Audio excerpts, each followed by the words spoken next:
Shalom, salam pertobatan.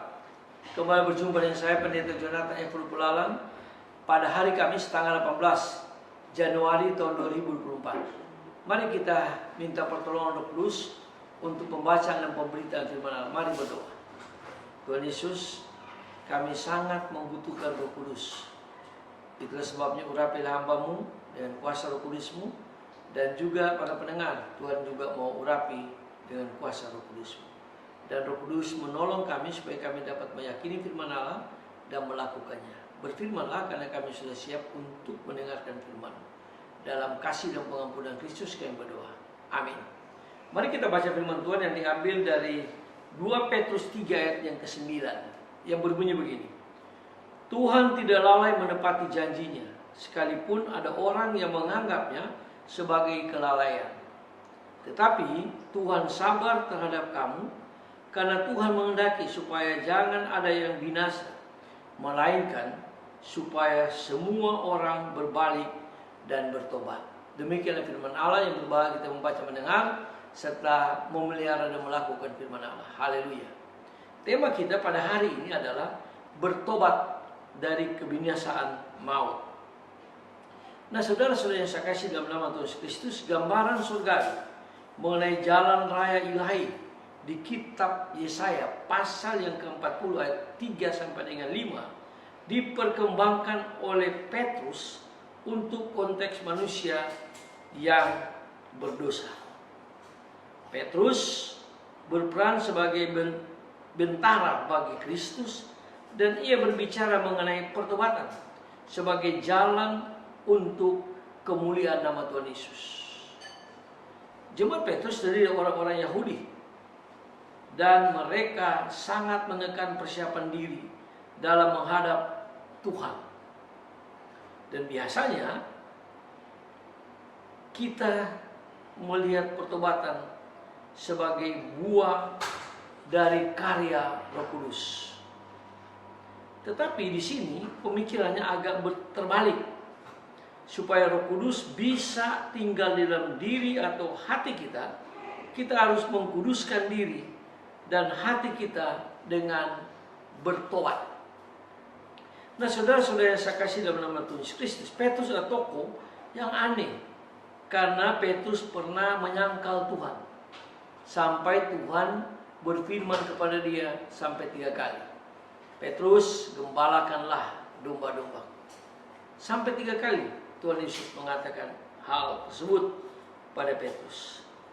Nah, kebanyakan dari kita pasti tidak akan memilih kehidupan seperti yang dijalankan oleh Petrus, karena tidak nyaman dan tidak bahagia pasti.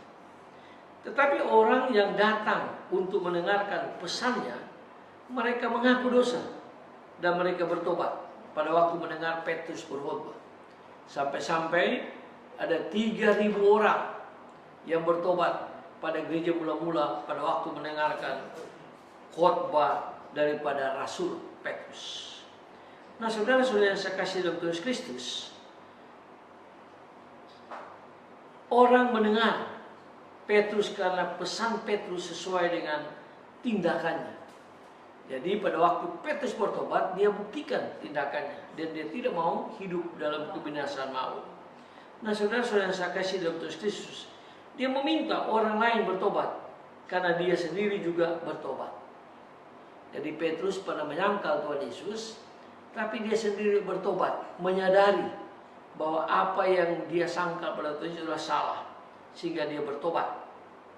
Nah, saudara-saudara yang saya kasih dalam Tuhan Kristus, sebaliknya ada yang menuntut orang lain bertobat, tetapi diam-diam melakukan berbagai tindakan yang tidak etis dan curang, berbagai tindakan kejahatan bahkan dosa.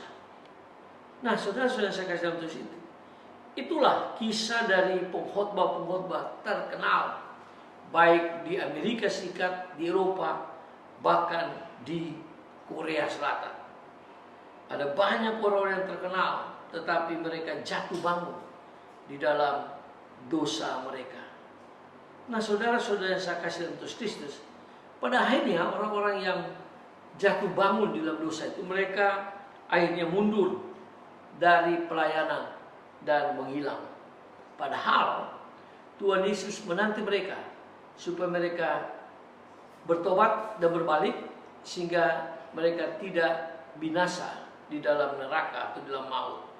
Nah, saudara-saudara yang saya kasih dalam Tuhan Kristus, marilah kita sebagai orang-orang yang belum percaya mungkin, atau orang-orang yang sudah percaya tapi jatuh bangun di dalam dosa, mari kita bertobat supaya kita tidak binasa di dalam maut itu, tidak binasa di dalam neraka. Tapi Tuhan Yesus Kristus, Dia sabar menunggu kita supaya kita datang bertobat dan Tuhan akan mengampuni kita. Mari kita tunduk kepala, kita berdoa. Tuhan Yesus, tolong kami supaya kami sungguh-sungguh bertobat dan tidak mau hidup dalam kebinasan maut. Tuhan, tolong kami, pimpin kami, berkati kami, dan ampuni segala salah dosa kami. Tuhan, kami mau hidup baru, kami mau hidup bersama dengan Kristus di surga yang kekal. Dalam nama Tuhan Yesus, Gembala kami yang sangat baik, penebus dosa kami berdoa. Amin. Sampai kita berjumpa di kesempatan yang lain.